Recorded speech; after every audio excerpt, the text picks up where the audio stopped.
Hello students, AD online classes के online portal पे आप सभी लोगों का स्वागत है। जैसे कि आप सब लोग थंबनेल में भी देख पा रहे हैं कि आप लोगों का एक तरीके से डेमो लेक्चर है। जैसे कि आप सभी लोगों को पता है कि सर्वेयर एंड कार्टोग्राफर की वैकेंसी है उत्तराखंड में, और जिसमें आप लोग सिलेबस भी देख रहे हैं। तो सिलेबस थोड़ा सा डिफरेंट आप लोगों को नजर आ रहा है।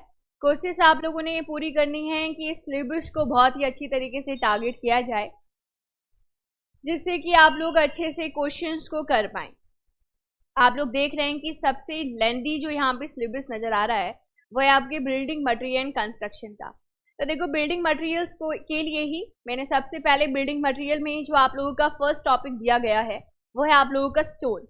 तो हम लोग बहुत ही अच्छी तरीके से स्टोन्स को कवर करेंगे। मैं कुछ चीज आप लोगों को बताऊंगी, साथ ही साथ कुछ चीजें मैं आप लोगों को पिक्चर से भी दिखाऊंगी, जिससे कि आप लोगों को चीजें और भी अच्छी तरीके से समझ में आए।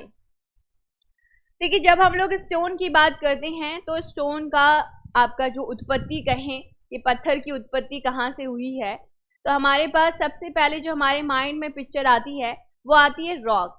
रॉक से ही क्या हुआ है, स्टोन का निर्माण हुआ है या स्टोन की उत्पत्ति हुई है।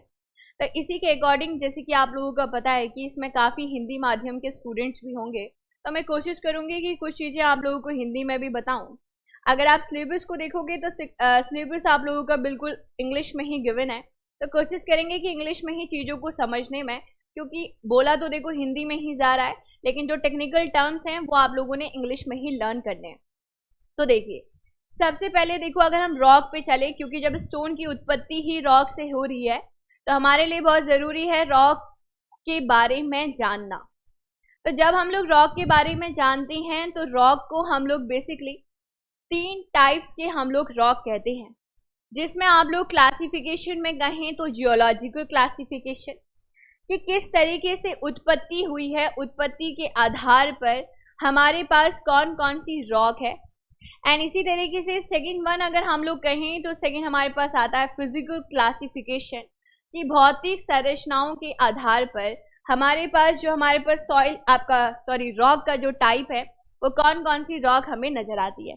सेम इसी तरीके से केमिकल क्लासिफिकेशन के आधार पर, कहने का मतलब रासायनिक संयोजन के आधार पर हम लोगों को डिफरेंट टाइप की रॉक नजर आती है। अब इन सब क्लासिफिकेशन में जाने से पहले हम लोग कोशिश करते हैं कि आप लोग उत्पत्ति के आधार पर चीजों को समझ पाए।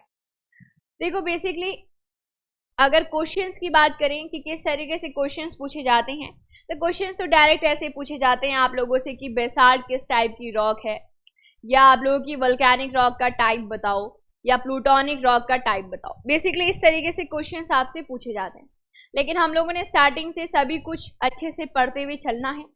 तो देखो, जब आप उत्पत्ति के आधार पर कहते हैं तो उत्पत्ति के आधार पर आप लोग देख पा रहे हैं कि igneous, sedimentary rock, metamorphic rock हमारे सामने होती है। तो देखो, आप लोग देख रहे हैं कि आग्नेय चट्टान हो गई, आप लोगों की अवसादी चट्टानें होगी और रूपांतरित चट्टानें हो गई। अब बेसिकली इसमें एक टर्म आता है, जैसे अगर हम इग्नियस रॉक को ही यहाँ पे सबसे पहले डिफाइन करके चलते हैं, तो हम लोग कहते हैं कि इग्नियस रॉक में आप लोगों का मैग्मा जनरेट हो रहा है। तो जैसे लावा भी हम लोग कहते हैं कि तो जनरली जो ये लावा या मैग्मा की बात हो रही है, ये कैसे जनरेट होता है। देखो, अगर हम लोग अर्थ की लेयर की बात करते हैं तो अर्थ आप लोगों को 3 लेयर में नजर आता है, क्रस्ट, मेंटल, कोर। और आपको पता है कि कोर में सबसे ज्यादा टेम्परेचर नजर आता है, और जिसकी वजह से क्या होता है, आप लोगों का लावा जनरेट होता है। अब बात ये आती है कि लावा जनरेट हो रहा है, मैग्मा जनरेट हो रहा है, तो इसी तरीके से ये क्या करता है, सॉलिडिफाइड होता है, डिफरेंट लेयर्स में सॉलिडिफाइड होता है। अगर ये बहुत ज्यादा डेप्थ में जाके सॉलिडिफाइड हो रहा है तो फिर आपका जो क्लासिफिकेशन है ये उसी के अकॉर्डिंग है कि लावा आप लोगों का किस तरीके से कितनी डेप्थ में जाके सॉलिडिफाइड हो रहा है, उसके अकॉर्डिंग हम लोग उसे volcanic rock, hyperbasal rock, plutonic rock का नाम देते हैं।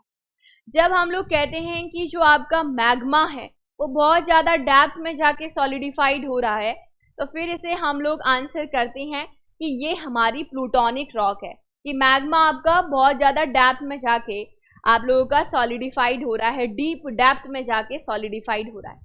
सेम इसी तरीके से अगर हमारे जो मैग्मा है, अगर हम बात करें तो मैग्मा अगर हमारी सैलो डेप्थ में जाके सॉलिडिफाइड होता है तो फिर इसे हम लोग नाम देते हैं हाइपोबेसल रॉक।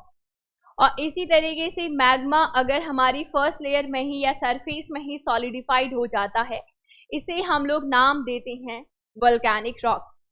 अब ये तो बेसिक डेफिनेशन है। जनरली क्वेश्चंस आप लोगों से पूछे जाते हैं इसके टाइप से कि ये बताओ कि जैसे देखो मैंने आप लोगों के लिए यहाँ पे थोड़ी सी पिक्चर क्रिएट करी है कि जैसे आप लोगों की अर्थ की डिफरेंट डिफरेंट लेयर्स आप लोगों को नजर आ रही है, और अगर डीप में आप लोगों का मैग्मा सॉलिडिफाइड हो रहा है तो इसे आप इंट्रूसिव रॉक कहोगे या फिर आप इसे प्लूटोनिक रॉक कहोगे। क्या कहोगे? इंट्रूसिव रॉक कहोगे या प्लूटोनिक रॉक कहोगे। इसी तरीके से अगर आपका सैलो डेप्थ में हो रहा है तो इसको हम लोग नाम देंगे हाइपोबेसल। फर्स्ट लेयर या सरफेस में आप लोगों का मैग्मा सॉलिडिफाइड हो रहा है तो फिर इसे हम लोग नाम देंगे वोल्केनिक रॉक। ये तो बेसिक डेफिनेशन है। अब यहाँ से क्वेश्चन बनता है कि ये बताओ कि इसके एग्जाम्पल्स कौन कौन से हैं। अगर हम वोल्केनिक रॉक की बात करें तो वोल्केनिक रॉक के एग्जाम्पल्स, हाइपोबेसल्स के एग्जाम्पल्स और इसी तरीके से आपके प्लूटोनिक रॉक के एग्जाम्पल्स।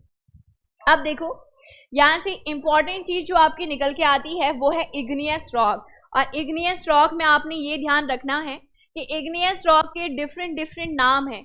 इसके भाई नामकरण आप लोगों ने ध्यान रखने हैं, इसके नाम कौन कौन से ध्यान रखेंगे। इसे पेरेंट रॉक कहा जाता है। पेरेंट रॉक कहने का मतलब आप समझ सकते हैं कि सेडिमेंट्री रॉक की उत्पत्ति भी कहीं ना कहीं इग्नियस रॉक से ही हो रही होगी, और मेटामॉर्फिक जिसे रूपांतरित चट्टान आप लोग कह रहे हैं इसकी उत्पत्ति भी इग्नियस रॉक से ही हो रही होगी। नेक्स्ट नाम देखो, प्राइमरी कह सकते हैं पॉलीमिनरलिक रॉक। पॉलीमिनरलिक रॉक का मतलब है कि इसमें आप लोगों को एक से ज्यादा मिनरल्स नजर आएंगे। अगर एक से ज्यादा मिनरल्स नजर आएंगे तो ये हमारी फिर इग्नियस रॉक है, और इसी को ही मदर रॉक कहते हैं। ऑब्वियसली जो पेरेंट रॉक है, पेरेंट में हमारे कौन आते हैं? मदर फादर ही तो आते हैं, तो आप लोगों का इसको क्या बोलते हैं? मदर रॉक भी बोलते हैं। अब मैं आप लोगों के साथ डिस्कस करूंगी कि जब मैंने लेयर्स आप लोगों के लिए यहाँ पे डिफाइन करी है तो कौन सी लेयर को हम लोग क्या बोलते हैं, इसको मैं डिफाइन करना चाहूंगी कि कौन सी लेयर को क्या बोलते हैं। ये चीज तो मैंने बता दी, बट इसके एग्जाम्पल जैसे अगर हम वोल्केनिक रॉक कह रहे हैं तो यहाँ से कौन कौन से एग्जाम्पल आप लोगों के बनते हैं।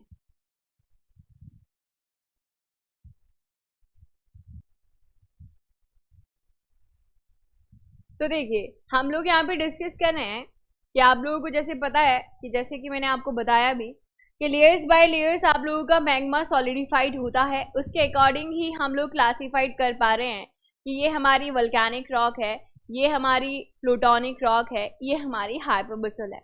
अब बात आती है क्वेश्चंस आप लोगों से किस तरीके से पूछे जाते हैं। अब देखो जब हम वोल्केनिक रॉक की बात कर रहे हैं तो इसी को ही हम लोग एक्सट्रूसिव रॉक भी कहते हैं। इस वोल्केनिक रॉक को हम एक्सट्रूसिव रॉक कहते हैं। और इसके एग्जाम्पल्स की बात करें तो बेसाल्ट हो गया आप लोगों का, एपिटाइट हो गया, ट्रैप हो गया, रेलाइट हो गया और एंडेसाइट हो गया। ये एग्जाम्पल्स आप लोगों को वोल्केनिक रॉक के नजर आते हैं जिसमें मैग्मा आप लोगों का ऊपरी लेयर में ही सॉलिडिफाइड हो जाता है। अब देखो ये जो बेसाल्ट और ट्रैप है बेसिकली इन दोनों के कॉम्बिनेशन को हम लोग यूज करते हैं रेलवे बेलास्ट में। ध्यान रखेंगे रेलवे बेलास्ट में हम लोग इन दोनों के कॉम्बिनेशन को यूज करते हैं, बेसाल्ट और ट्रैप। अगर आपके ऑप्शंस में ओनली बेसाल्ट है, सॉरी आपके ऑप्शंस में अगर बेसाल्ट और ट्रैप दोनों हैं और मार्क अगर एक ऑप्शन को आपने करना है तो आपका राइट आंसर जाएगा बेसाल्ट। बेसाल्ट और ट्रैप इन दोनों के कॉम्बिनेशन को हम रेलवे बेलास्ट में यूज करते हैं, लेकिन बेसिकली बेसाल्ट आप लोगों का मेन कंपोनेंट में शामिल होगा। सेम इसी तरीके से हमने कहा कि मैग्मा अगर सैलो डेप्थ में जाके सॉलिडिफाइड हो रहा है तो फिर इसे हम लोग नाम देते हैं डॉलराइट। तो डॉलराइट किसका एग्जाम्पल है? हाइपोबेसल रॉक का एग्जाम्पल है। सेम इसी तरीके से डीप सीटेड अगर बहुत ज्यादा डीप डेप्थ में जाके मैग्मा सॉलिडिफाइड हो रहा है तो इसे आप लोग डीप सीटेड रॉक कहते हैं, या इसे हम लोग इंट्रूसिव इग्नियस रॉक भी कहते हैं। इसके एग्जाम्पल्स की बात करें तो ग्रेनाइट, गैब्रो, पेग्मेटाइट, साइनाइट, सारे के सारे आप लोगों के इसके एग्जाम्पल्स हैं। तो ओवरऑल अगर हम लोग रॉक में क्लासिफिकेशन करें और रॉक का उत्पत्ति के आधार पर क्लासिफाई करें और उसमें से सिर्फ एक चीज को हम लोग डिफाइन करके चलें, इग्नियस रॉक, जिसे हम आग्नेय चट्टान कह रहे हैं, तो बेसिकली आग्नेय चट्टान आप लोगों की तीन टाइप की आपको नजर आती है जिसमें वोल्केनिक, हाइपोबेसल और प्लूटोनिक। इग्नियस का नामकरण भी ध्यान रखना, क्योंकि यहाँ से क्वेश्चन बनता है कि पेरेंट रॉक क्या होती है। अगर इग्नियस नहीं दिया होगा तो पेरेंट दिया होगा, पेरेंट नहीं दिया होगा प्राइमरी दिया होगा, प्राइमरी नहीं दिया होगा पॉलीमिनरलिक दिया होगा, पॉलीमिनरलिक नहीं दिया होगा मदर रॉक तो जरूर दिया होगा। तो आपको सारे नाम पता होने चाहिए। इसी तरीके से जब हम उत्पत्ति के आधार को ही डिस्कस कर रहे हैं तो हमारे पास सेडिमेंट्री रॉक आती है जिसे अवसादी चट्टानें कहते हैं। और इसके अगर हम टाइप्स की कहें या इसके नामकरण की बात करें कि सेडिमेंट्री रॉक को और किन नामों से जाना जाता है, तो आप कहेंगे सेकेंडरी, या इसे हम मोनोमिनरलिक रॉक कह सकते हैं, मतलब एक ही मिनरल नजर आता है। इसी तरीके से आप लोग इसे एक्विस रॉक भी कह सकते हैं। तो ये तो रहा सेडिमेंट्री रॉक के नाम। इसी तरीके से जब हम मेटामॉर्फिक रॉक की बात करें तो ऐसा कोई नाम है नहीं जो कि आपके एग्जाम्स में पूछा जाए, तो इसे हम लोग रूपांतरित चट्टानें कहते हैं। अब मैं थोड़ा सा आप लोगों को समराइज करूंगी ये सारी चीजें। तो देखो हम लोगों ने यहाँ पे इग्नियस रॉक को बहुत ज्यादा डिफाइन करते हुए चीजों को पढ़ा है। अब मैं आप लोगों को कुछ इनकी पिक्चर्स दिखाना चाहूंगी जिससे कि स्टोन आप लोगों का और भी अच्छी तरीके से क्लियर होते हुए चले। क्योंकि देखो आप लोगों को पता है कि अगर एग्जाम को क्रैक करना है तो हमें डेप्थ में चीजों को पढ़ना पड़ेगा। सिर्फ क्वेश्चंस रटने से, क्वेश्चन पढ़ने से हमारा एग्जाम क्रैक नहीं हो सकता। जब तक हम लोग उस टॉपिक के बारे में 4 चीजें ज्यादा नहीं जानते तब तक हम लोग आंसर सही मार्क नहीं कर सकते। तो मैं अब आप लोगों को कुछ पिक्चर्स के द्वारा यहाँ पे दिखाऊंगी स्टोन का।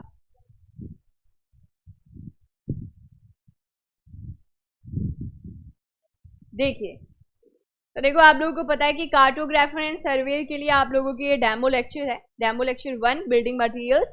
टॉपिक का नेम आप लोगों को पता लग ही चुका है, स्टोन टॉपिक। तो देखिए कुछ डायग्राम के थ्रू चीजों को पढ़ते हैं, क्योंकि बिल्डिंग मटेरियल को अगर हम लोगों ने इंटरेस्टिंग वे में पढ़ना है तो बहुत जरूरी है डायग्राम के थ्रू पढ़ना, चीजों को थोड़ा सा एनालाइज करके पढ़ना, क्योंकि बिल्कुल थ्योरी का सब्जेक्ट है और आप सभी को पता है कि थ्योरी सब्जेक्ट में बहुत ज्यादा बोरिंग लगता है। तो देखिए सबसे पहले तो मैं सिलेबस डिस्कस कर भी चुकी हूँ, लेकिन मैं बताना चाहूंगी कि स्टोन आपका सबसे फर्स्ट चैप्टर है। इसके कैरेक्टरिस्टिक्स, टाइप्स एंड यूजेस आपका टॉपिक है, जिसमें हम लोग स्टोन्स की कैरेक्टरिस्टिक्स में गए हैं अभी, जिसमें हम बताना चाह रहे हैं कि स्टोन की जो उत्पत्ति हुई है वो रॉक से, चट्टानों से देखने को मिली है। तो देखो अगर हम इसमें बात करें कि stone age a building material use होता है, तो आप लोगों को पता है कि डिफरेंट कंस्ट्रक्शन पर्पसेस में हमारे पास क्या होता है, स्टोन बेसिकली यूज होता है। अब देखो जब स्टोन हमारा यूज होता है तो आपने ध्यान रखना है कि stones form one of the most important building materials in civil engineering. हमारे सिविल इंजीनियरिंग में stones one of the most important building material है। और कहाँ से ड्राइव होता है, बोला ना मैंने आपको कि अगर इसकी उत्पत्ति की बात करें तो सीधा रॉक में लेके चलते हैं। आपको पता है कि अर्थ क्रस्ट में आप लोगों को कोई डेफिनेट शेप नजर नहीं आता है, 2 या 2 से ज्यादा मिनरल्स आप लोगों को नजर आते हैं, और वहीं से आप लोगों को ये स्ट्रॉन्गेस्ट ड्यूरेबल आपका स्टोन नजर आता है। इसी तरीके से अगर हम लोग क्लासिफिकेशन ऑफ रॉक्स की बात करें, जो कि मैं यहाँ पे भी आप लोगों को बता चुकी हूँ और यहाँ से भी बहुत अच्छे से हम लोग समझ सकते हैं। देखो रॉक्स में देखो इग्नियस रॉक होगी, सेडिमेंट्री, मेटामॉर्फिक। इग्नियस रॉक में मैंने आपको बताया कि इग्नियस रॉक में अगर हम बात करें तो इंट्रूसिव और एक्सट्रूसिव पहले आपको देखने को मिलता है, उसके बाद आप लोगों को देखने को मिलते हैं प्लूटोनिक, हाइपरबोसस और आप लोगों का वोल्केनिक रॉक। तो देखो बाकी सारे के सारे आप लोगों के कहलाते हैं जो कि आपके सरफेस में जाके सॉलिडिफाइड हो जा रहे हैं, एक्सट्रूसिव रॉक में आ जाएंगे। डीप डेप्थ में जाके सॉलिडिफाइड हो जा रहे हैं तो इंट्रूसिव आ जाएंगे। सेडिमेंट्री में आप लोगों को पता ही है, मेटामॉर्फिक में मैंने आप लोगों को बताया ही है। अब देखो यहाँ से अगर हम बात करते हैं तो यहाँ पे उतना अच्छा भी क्लासिफिकेशन नहीं दिया है जितना हमने खुद से बोर्ड में करा है, लेकिन फिर भी यहाँ से देखो कुछ पॉइंट्स हैं आपके जो इंपॉर्टेंट निकल के आते हैं। जैसे कि हम मैग्मा की ही बात कर रहे थे, देखो आप लोग देख पा रहे हैं ये फ्लो चार्ट बहुत इंपॉर्टेंट है। देखो इस मैग्मा की ही अगर हम बात कर रहे हैं तो आप लोग देख रहे हैं, देखो मैग्मा के कूलिंग एंड क्रिस्टलाइजेशन से, कहने का मतलब मैग्मा सॉलिडिफाइड हो रहा है, तो हमें क्या नजर आ रही है, देखो इग्नियस रॉक नजर आ रही है। हमने कहा इग्नियस रॉक क्या है, एक पेरेंट रॉक है, बोला हमने पेरेंट रॉक है। तो देखो आप लोग देख पा रहे हैं कि इसी में वेदरिंग, ट्रांसपोर्टेशन और डिपोजिशन हो रहा है, किसमें, इग्नियस रॉक में। तो कहीं ना कहीं वेदरिंग, ट्रांसपोर्टेशन और डिपोजिशन से सेडिमेंट आपके बन रहे हैं और इसी सेडिमेंट की सीमेंटेशन और कॉम्पैक्शन से आपके पास सेडिमेंट्री रॉक आ रही है, राइट। अब इस सेडिमेंट्री रॉक में हीट एंड प्रेशर का मेटामॉर्फिज्म हो रहा है, हीट और प्रेशर इसमें सेडिमेंट्री रॉक में नजर आ रही है, तो इसके बाद हमारे पास मेटामॉर्फिक रॉक नजर आ रही है। अब बात यह है, क्या सेडिमेंट्री से ही मेटामॉर्फिक बन रही है? बिल्कुल नहीं। इग्नियस रॉक में अगर हीट एंड प्रेशर आप लोगों का इफेक्ट पड़ गया, यहाँ से आप देख रहे हो, देखो इग्नियस रॉक में ही हीट और प्रेशर का अगर इफेक्ट पड़ गया तो भी आपके पास मेटामॉर्फिक रॉक बन के आएगी। ये आपके पास सेडिमेंट बन चुके हैं, यहाँ से आप देख भी रहे हो, तो भी आप लोगों के मेटामॉर्फिक रॉक के, अगर हम सेडिमेंट की बात करें, सेडिमेंट में ही डिपोजिशन ट्रांसपोर्टेशन आपको नजर आ रहा है, इसमें भी आपको हीट प्रेशर का इफेक्ट नजर आएगा, तो भी मेटामॉर्फिक रॉक आपकी बन जाएगी। मेटामॉर्फिक रॉक मेल्ट करेगी, दोबारा से मैग्मा बन जाएगा, दोबारा से मैग्मा आपका कूल या क्रिस्टलाइजेशन फॉर्म में आएगा, तो दोबारा से आपकी इग्नियस रॉक बन जाएगी। इस बात को आप लोगों ने समझना है, ये प्रोसेस चलती है। इग्नियस रॉक को पेरेंट रॉक का नाम देना इसीलिए ही है क्योंकि वो एक पेरेंट रॉक की तरह काम करती है, या हम लोग उसे कह सकते हैं मदर रॉक की तरह। अब देखो आगे अगर हम बात करते हैं जियोलॉजिकल क्लासिफिकेशन में, मैं बता चुकी हूँ कि rocks are classified into 3 types based on their geological formation, जिसमें इग्नियस, सेडिमेंट्री, मेटामॉर्फिक। नेक्स्ट देखो इग्नियस रॉक की अगर हम लोग देखें उत्पत्ति की, तो आप सभी लोगों को पता है कि इसमें आप लोगों को वोल्केनिक, प्लूटोनिक और हाइपरबेसल्स नजर आते हैं। इसी तरीके से अगर हम लोग बात करते हैं सेडिमेंट्री की, तो ये आप लोगों के अर्थ सरफेस में एक्यूमुलेटेड हो जाती है सरफेस में, तो यहाँ से आप लोगों का सेडिमेंट्री रॉक निकल के आती है। जनरली यहाँ पे जो टर्म हम लोग यूज करते हैं वो है डिपोजिशन का हम लोग टर्म यहाँ पे बेसिकली यूज करते हैं। नेक्स्ट देखो अगर हम मेटामॉर्फिक रॉक की बात करते हैं, तो सेडिमेंट्री और इग्नियस रॉक में आपके हाई टेम्परेचर, हाई प्रेशर का क्या पड़ रहा है, इफेक्ट पड़ रहा है, जिसकी वजह से ये सारी रॉक्स रूपांतरित चट्टानों में कन्वर्ट हो जाती है। इसी तरीके से नेक्स्ट देखो फिजिकल क्लासिफिकेशन। फिजिकल क्लासिफिकेशन में देखो स्ट्रैटिफाइड, अनस्ट्रैटिफाइड, फॉलिएटेड, 3 नेचर के हम लोगों को नजर आते हैं, जिसमें हम लोग कहते हैं स्ट्रैटिफाइड रॉक का मतलब है, आप लोग पिक्चर में भी देख पा रहे हैं, डिफरेंट लेयर्स में आप लोगों को नजर आ रहे हैं, जिससे कि देखो स्ट्रैटिफिकेशन, यहाँ पे अगर स्ट्रैटिफिकेशन देखो आप लोगों को लेयर बाय लेयर में ये दिख रहे हैं, ठीक है, पिक्चर में भी आप लोग बहुत आसानी से देख सकते हैं। And these rocks can easily split up along this bedding planes, bedding planes के अलोंग हम लोग इसको आसानी से स्प्लिट कर सकते हैं। इसके एग्जाम्पल तभी आपके सैंडस्टोन है, लाइमस्टोन है, सेल है, ये इसके बेस्ट एग्जाम्पल्स हैं स्ट्रैटिफाइड रॉक्स के। आगे देखो अगर हम अनस्ट्रैटिफाइड रॉक की बात करते हैं, जस्ट अपोजिट हो जाएगा स्ट्रैटिफाइड का, कि ये एक अनस्ट्रैटिफाइड रॉक है, जिसमें कि हम लोग कह सकते हैं कि आप लोगों की जो most of the igneous rock होती हैं वो आपकी अनस्ट्रैटिफाइड में आती है, जिसमें ग्रेनाइट हो गया, मार्बल हो गया, ट्रैप हो गया, ये कुछ एग्जाम्पल्स हैं जो कि अनस्ट्रैटिफाइड रॉक के हैं, जिसमें हम लोग इन्हें लेयर बाय लेयर में स्प्लिट नहीं कर सकते। इसी तरीके से अगर हम लोग नेक्स्ट चलें फॉलिएटेड रॉक, तो फॉलिएटेड रॉक्स एक तरीके की पोजेस अ लेयर्ड और bonded structure which is obtained by exposure of pressure and heat. अगर इस फॉलिएटेड को डिफाइन करें तो हम कहते हैं जनरली थिन शीट में कन्वर्ट हो जाते हैं, तो देखो थिन शीट आप लोगों की नजर आएगी। अगर आप लोग यहाँ पे देखें तो ये हमारी थिन शीट्स में आप लोग इसे आराम से स्प्लिट कर सकते हैं, इसे आप लोग मेटामॉर्फिक रॉक कहते हैं। जैसे कि बोला भी गया है, these rocks can split up in a certain direction, कोई एक सर्टेन डायरेक्शन के अलोंग ही हम इसे थिन शीट में कन्वर्ट कर सकते हैं, जिसमें आप लोगों के एग्जाम्पल्स आ जाते हैं, ग्नीस हो गया आपका, ठीक है। नेक्स्ट देखो अगर हम बात करते हैं केमिकल क्लासिफिकेशन की, तो केमिकल क्लासिफिकेशन 3 टाइप्स का, आर्गिलेशियस, कैल्केरियस और सिलिशियस। अब देखो आर्गिलेशियस किस तरीके की रॉक होगी, केमिकल क्लासिफिकेशन है आप लोगों का, तो आर्गिल मीन्स होता है क्ले, मतलब यहाँ पे एलुमिना या क्ले अगर हम कहें मेन कंपोनेंट की तरह होता है।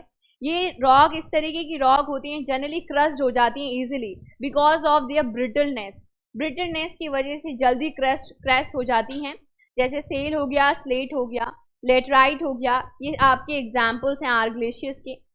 कैल्केरियस रॉक की अगर हम बात करते हैं तो ध्यान रखना, ये क्वेश्चन पूछा जाता है कि ये बताओ कैल्केरियस रॉक में मेजर कंपोनेंट, मेजर इंग्रेडिएंट कौन सा होता है, तो कैल्शियम कार्बोनेट यहाँ पे मेजर कंपोनेंट होता है।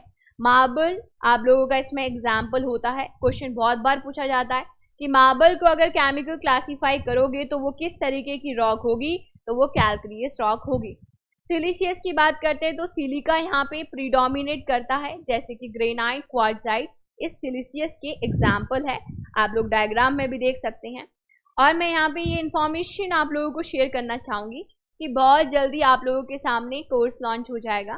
तो अगर आप लोग इंटरेस्टेड हैं तो आप लोग कोर्स के साथ जा सकते हैं, क्योंकि देखो आप लोग देख भी पा रहे हैं कि कार्टोग्राफर एंड सर्वेयर में कुछ अलग हटकर है, कुछ हटकर इन द सेंस कि बहुत सारी चीज़ें नहीं पढ़नी है, लेकिन जो पढ़नी है वो बहुत ही अच्छी तरीके से पढ़नी है, जिससे कि एग्ज़ाम आप लोगों का एकदम क्रैक हो।